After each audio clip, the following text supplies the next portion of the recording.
General സെക്രട്ടറിയും പ്രസിഡന്റും ഖജാൻജിയും അത് സന്യാസംഘത്തിൻ്റെ പൊതുവെയുള്ള തീരുമാനമാണ്. അത് പ്രകാരമാണ് അങ്ങനെ അന്ന് സമർപ്പിച്ചത്. അതിൽ നിന്നും കുറേ ആളുകൾ തിരഞ്ഞെടുക്കപ്പെട്ടിട്ടുണ്ട്. ഒന്നിൽ നിന്നും ഏതാണ്ട് 9 പേരായല്ലോ.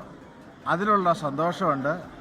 അതോടൊപ്പം മന്ത്രിമാരെ നയിക്കുന്നതിലും അവരുടെ പേഴ്സണൽ സ്റ്റാഫുകളെ നിയന്ത്രിക്കുന്നതിലും വേണ്ട മാർഗനിർദ്ദേശം ഉണ്ടാകണം.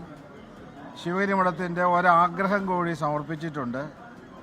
കേരളത്തിൽ പട്ടികജാതി പട്ടികവർഗ വിഭാഗത്തിൻ്റെ വകുപ്പുണ്ട്, മന്ത്രിയുണ്ട്. അതുപോലെ പിന്നോക്ക ക്ഷേമ വകുപ്പ് മന്ത്രി ആവശ്യമാണ്. കേരളത്തിൽ ഏതാണ്ട് 42ഓളം പിന്നോക്ക സമുദായങ്ങളുണ്ട്. ആ പിന്നോക്ക സമുദായങ്ങളുടെ എല്ലാം സമഗ്രമായ വളർച്ചയ്ക്ക് വേണ്ടി പിന്നോക്ക സമുദായത്തിൻ്റേതായൊരു മന്ത്രി, പിന്നോക്ക സമുദായ ക്ഷേമ വകുപ്പ് മന്ത്രി കൂടി ഉണ്ടാകണം. അതിനുള്ള തീരുമാനവും ഗവൺമെൻറ്റിൻ്റെ ഭാഗത്തുനിന്ന് ഉണ്ടാകണമെന്ന് ശിവഗിരി മഠം അഭ്യർത്ഥിക്കുകയാണ്.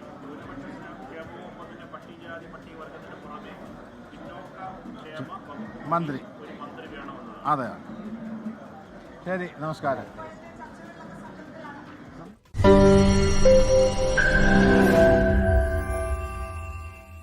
ലോകത്തെവിടെയായാലും ഏത് സമയത്തും 24 വാർത്തകളും ഓഗ്മെന്റഡ് റിയാലിറ്റി പാക്കേജുകളും എക്സ്പ്ലെയിനറുകളും വിശദമായി കാണാൻ ഞങ്ങളുടെ യൂട്യൂബ് ചാനൽ നിങ്ങൾക്ക് സബ്സ്ക്രൈബ് ചെയ്യാം.